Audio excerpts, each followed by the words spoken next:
If you try to get right, then you listen to my dad. He's a beast. And if you don't want to listen to him, okay, you don't want to get successful. If you ain't trying to dominate, man, then go listen to something else. Welcome, athletes, top performers, and all those looking to gain that killer instinct, that edge you need to dominate in any environment. This is the Sports Motivation Podcast, and I'm your host, Niyi Sobo. I played ball and succeeded at the highest levels, and I'm now committed to showing you how you can accomplish the ambitious goals and visions that you have. This podcast is designed to teach you high-level strategy, not just fluff and hype. This will cut to the core if you let it. And by taking action on the practical and next level advice I share, you will see results. Expect that. Expect to be more confident. Expect to be more focused. Expect to be more decisive. And expect to be more fearless. Expect to become the leader your vision needs you to become. So listen up. Take notes. Let's get to it.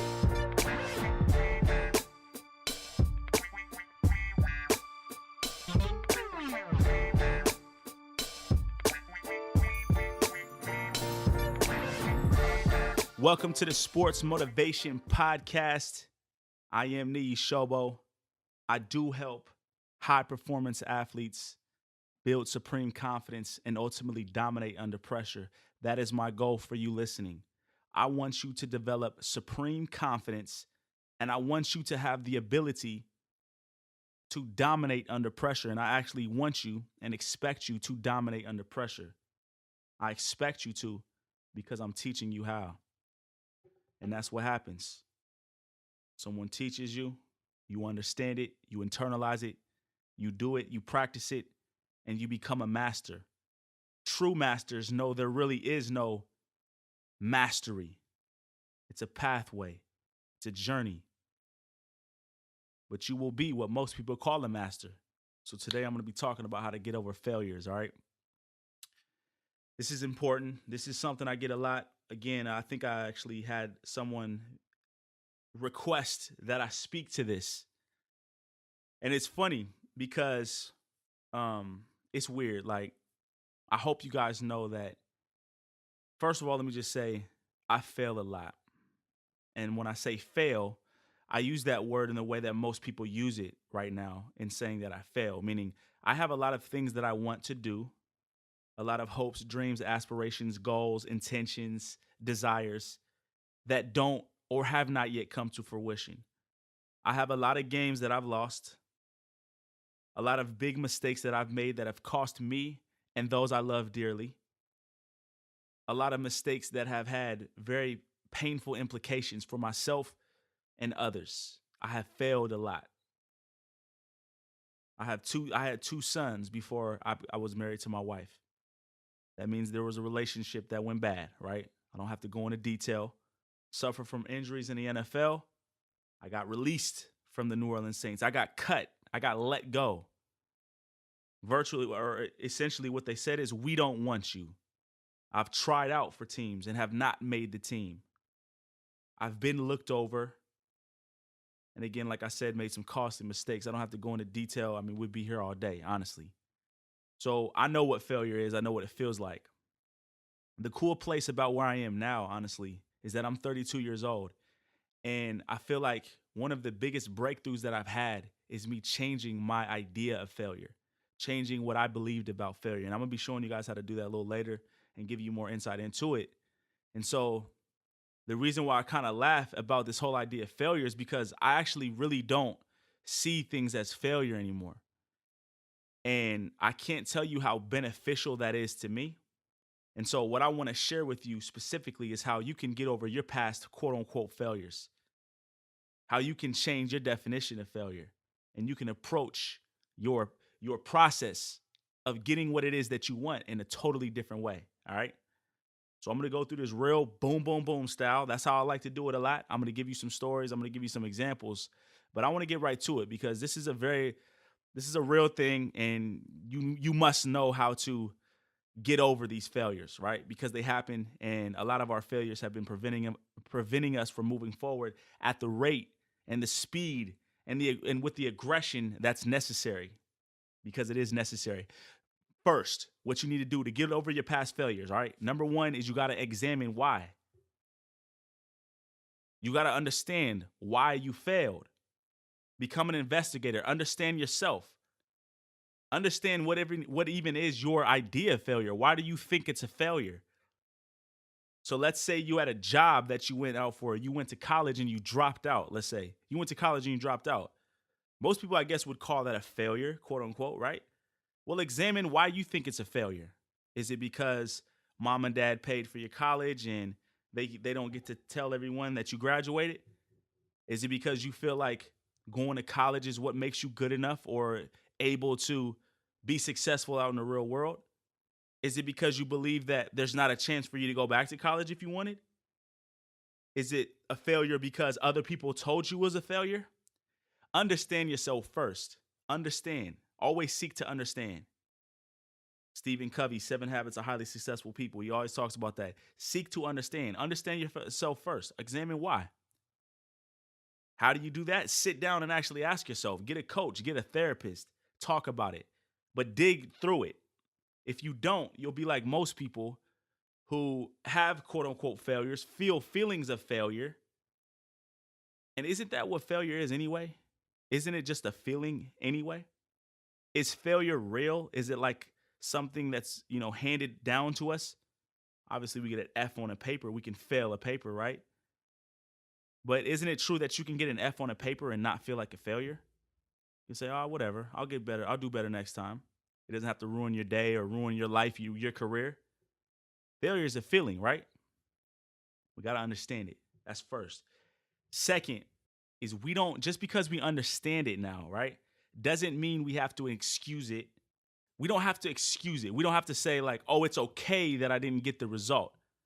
A lot of us have an aversion to like this type of work because we feel like we're making it okay. We don't want to sit down and talk to our kids because we feel like, oh, they won't understand that it's a bad thing that they did. We got to shout at them. We got to punish them as opposed to just understanding. Understanding breeds compassion. Compassion is the first element that needs to be involved if you want to change. You must have acceptance first. Who would you argue is one of the greatest influencers of all time? No matter if you're religious or not. Jesus Christ, maybe? I don't know. I mean, even if you're not religious, I'm not over religious, by the way. Wouldn't you say that he has a pretty big impact on people and he started off with just 12 disciples and they now created a movement that is still influencing most of the world to this day? I would say he has some influence. What was his number one skill? I would say it's compassion, right? His ability to feel for people. Jesus wept for people. He had the ability to feel compassion, and ultimately he used that to help influence them to his ultimate ends. Does that make sense? Compassion is critical. Like I said, sit down, write, understand yourself, talk to a coach, therapist, it doesn't matter, but that's what must be done. Next, once you understand and accept what your belief is, what your idea about failure is, what happened behind it, now you have to decide what you want to believe about failure based on where you want to go. So let's say you have the idea that failure means to start something and not finish it, okay? So by that definition, you got to finish everything you start. Otherwise, you feel like a failure. Does that belief help you get where you want to go? What if you're an entrepreneur? Are you going to finish everything you start? Absolutely not. There are going to be some projects you need to leave, you need to let go. And that doesn't mean it's a failure. But if you feel like it's a failure, you're going to be walking around feeling like a failure all the time. What if you're an athlete and you believe making a mistake is a failure? What are you going to play like? So you need to ask yourself, how do you want to play? What type of results that you want? And then what is going to be my definition of failure? You have to decide what failure means now. Does your old definition help you? If not, what do you want to believe about failure? For me personally, I believe there is no failure. There's only results. There is no failure. For me to fail, I'd have to just give up. I'd have to just not do anything. But as long as I'm in the game, as long as my heart is breathing and I still am conscious and aware about what it is that I want, I give myself permission to feel successful. Failure does not mean try something and it doesn't work out. That's not a failure to me. That's what my definition used to be, which is why it took a long time to make decisions, which is why I procrastinated. But you get to decide. So that's the first step. Decide what you want to believe about failure. So you say, well, how do I decide? Decide. Like actually sit down, like decide right now with me right now. What is your definition of failure? Ask yourself, think about, when do you feel failure, right? What would you have to believe in order to feel like a failure? And then now you decide what you want to believe about failure. And if you don't know, just go model those who are successful. Go model those who don't procrastinate, who aren't scared when it's game time, who aren't afraid to make mistakes, who take risks. Go model them and go listen to how they speak. Usually what they speak is what they believe. So figure out what they believe about failure. Ultimately, what you're trying to do is develop a new belief, right? Belief is like, there's a great book. I always mention this book, Tony Robbins, Awaken the Giant Within. He talks about belief being like a table, right? Got the table as a belief, and the evidence that supports it are the legs. If you have weak legs, that table is wobbly. That belief is unsound if you don't have good evidence. So go find some great supporting evidence to support what you believe. And the evidence will come through. There's one of the 25 cognitive biases. Charlie Munger talks about it in the book, Poor Charlie's Almanac, the authority bias. We tend to listen to people who have an authority. That's why we, like celebrities. That's why some of you might have started listening to this podcast just because I played in the NFL. It's called the authority bias. It's actually a cognitive bias that we have wired in our brain. And sometimes it gets us into trouble. But guess what? Sometimes it benefits us.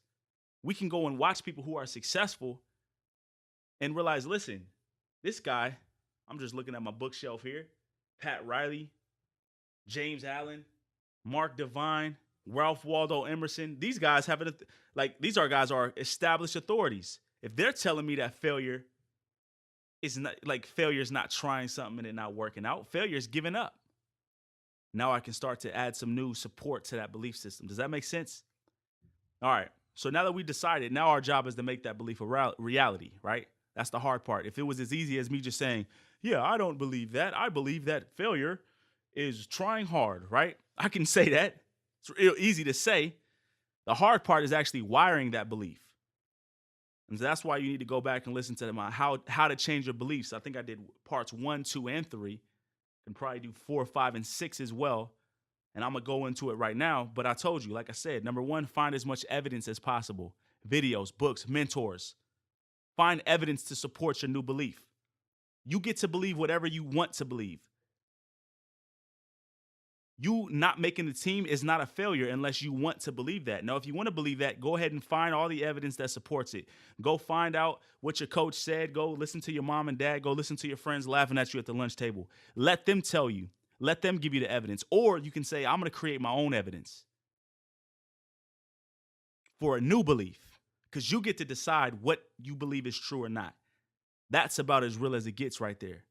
When you really internalize that reality, your whole life will change. You get to decide what things mean. You get to decide on it. You can create it.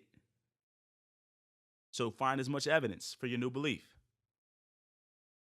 The next thing that you must do, because this is inevitable, is that old feelings will come up.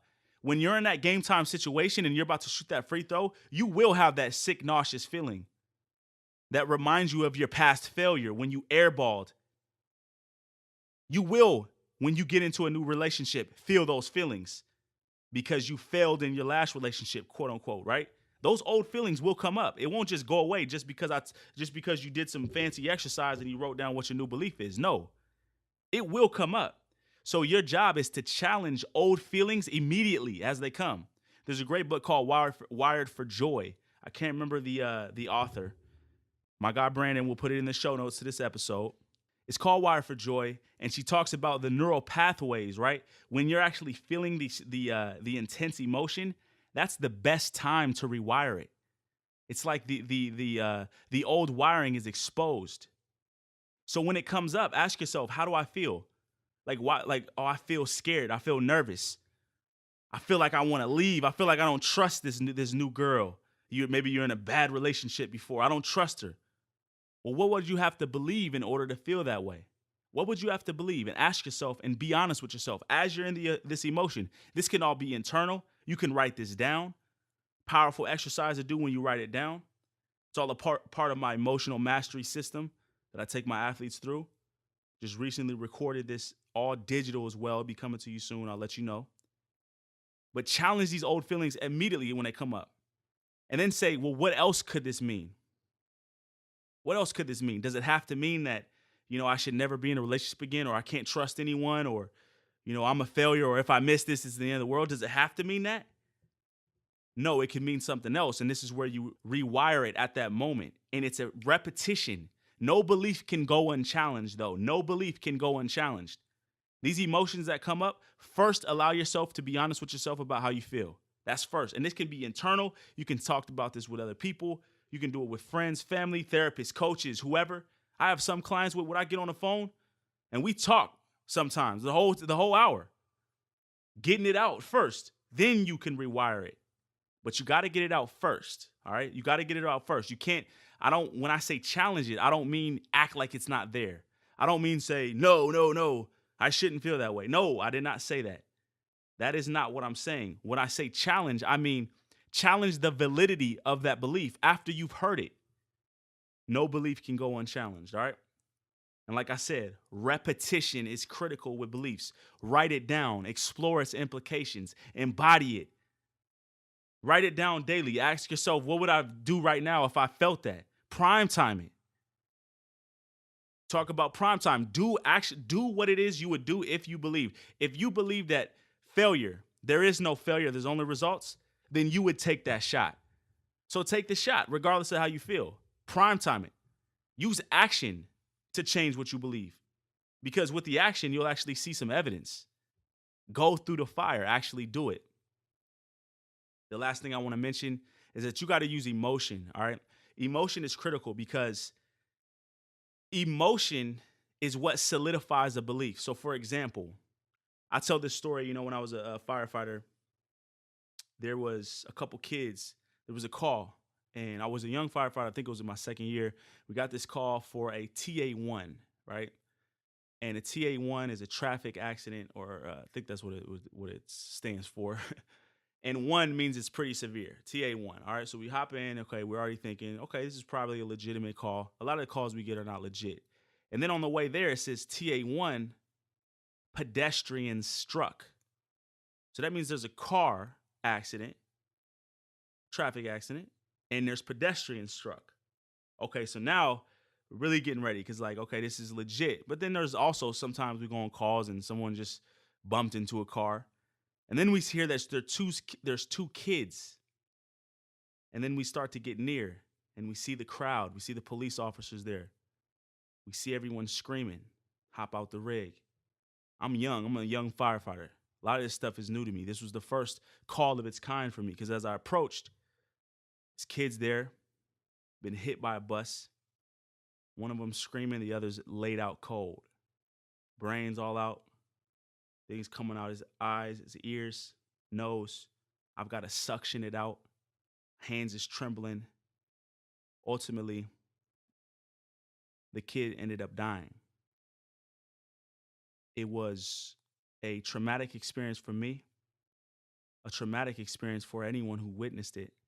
And I can only imagine the pain that the mother felt and the brother who lived.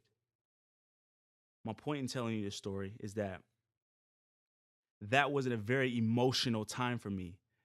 When emotions are intense, we tend to associate whatever it is that's going on around that time with that emotion. So we associate it. So guess what? When I would drive by the place where this happened, I would feel grief, like deep depression, like where when I drove home, I usually would drive past there. I stopped going that way. The reason why this is relevant to you is that when you've made that mistake, quote unquote, in the past, when you were young, maybe you missed that shot. And guess what happened when you missed that shot?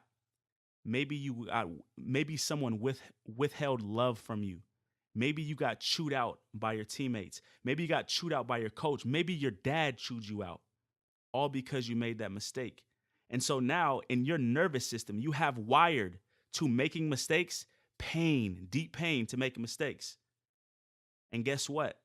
When you get wired in that way with high emotional intensity, that sticks with you. Just like me, when I walk past that place, I feel those feelings. Now, luckily, I know this, and I unwired myself. I wired myself differently knowing that, but it took some work because that was my neighborhood, by the way, where I served as a firefighter. So I had to be around that a lot. So I had to wire myself in a different way. But for you, there are mistakes that you've made in the past that because there was pain that came up when you made it, when you made that mistake, whether it's you got chewed out, maybe you told yourself something different about what happened that made you feel more pain, but now it's wired. And so what you have to do now is use emotion to grind in your new belief. So that's why I listen to music. That's why prime time. That's why I get myself in a peak emotional state. That's why so many people make changes when they go to seminars and they go to church and all these things. There's value in that. It's not the only method, right? But there's people who change as a result of being around positive, inspirational, motivational experiences, things, etc. Because the emotion is at a high level, and when you wire belief with high emotional intensity, it tends to lock in. Now, that's not all. You still have to use repetition to build it, but that emotion is critical, all right? So what I want to do right now, and Brandon, I want you to go ahead and put some music behind this because we're going to use some emotion to grind in these beliefs. I want you to put a dope instrumental behind what I'm about to say right now. And I'm going to read the G code, all right? This is a G code. This is your new belief system about what failure is. Because you're going to create a new belief system. You're going to decide what it means. You ready? I decide what failure means. I decide. I don't allow other people to decide for me. I decide what failure means. Failure to me means to give up on what I want, to stop growing. And if I stop growing, that means I've denied growth. To deny growth is to deny life. Mistakes are inevitable. They are necessary. They are prerequisite for all of my success. Mistakes are necessary. To avoid failure or avoid mistakes is to avoid winning, to avoid growth. I learn from mistakes and failure. Yes, they can be painful, but who said growth was pain-free? That pain that comes from failure is beautiful. I use it. The pleasure that comes from perfection is an illusion. It's fake. There is no such thing. My job is to minimize failures and mistakes, and I do that through learning, through knowledge. But let's be clear, mistakes are inevitable. Failures are guaranteed, and I love that because those are what help me grow. Those are what give me wisdom. Those are what give me gain, give me experience, give me knowledge. There are no failures, only results. I decide what the results mean. I decide that. I know what I want. I know what I want. I take action aggressively and fearlessly. And I experience and feel the pain. I learn from the pain. I make mistakes. And I feel pain, but I adjust, I correct. I keep going. I get wiser. I keep learning.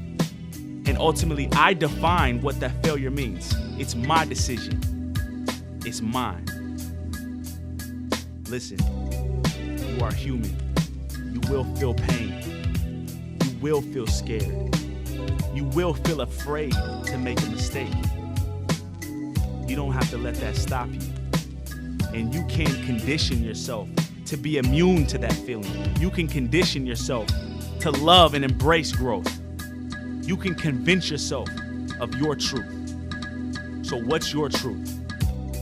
I want you to take out a piece of paper and a pen right now and define what failure means to you, because this will be the ultimate breakthrough in your life. I promise you. This is a breakthrough opportunity. Use this time right now. If you got emotion from hearing this, use this opportunity right now. Take out the pen and paper and decide what failure means to you right now. Hang it up on your wall. Plaster it everywhere. Put it on your phone, your screensaver. Tattoo it on your hand, for Christ's sake. Do something. But convince yourself of your truth, because you get to decide what things mean. It's your life. Let's keep going. Peace.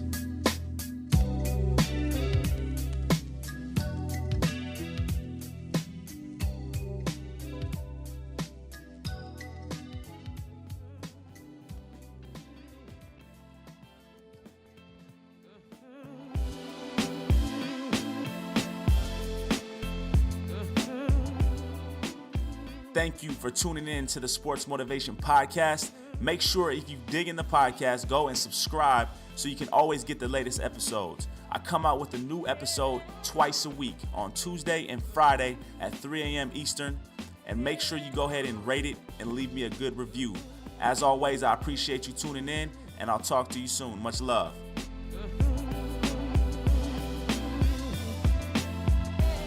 One of the most common questions I get from athletes all the time is this: what is the single best thing I can do to reach my goals? How can I set myself apart from everybody else?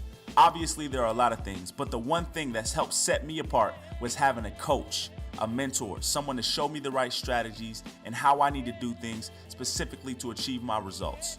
So you could try to do it on your own, but you'll end up making many mistakes that could have been avoided if you had someone guiding you and coaching you along the way. 99% of athletes in the world have expert coaches to show them the things that they can't see. If you want to work with me as your coach, I want you to go to IMNOTYOU.com/SRC and learn more and sign up for a free coaching session. I'll give you 60 minutes of my time for free, and I can teach you some dynamic strategies, plus show you how you can secure me as your sports results coach.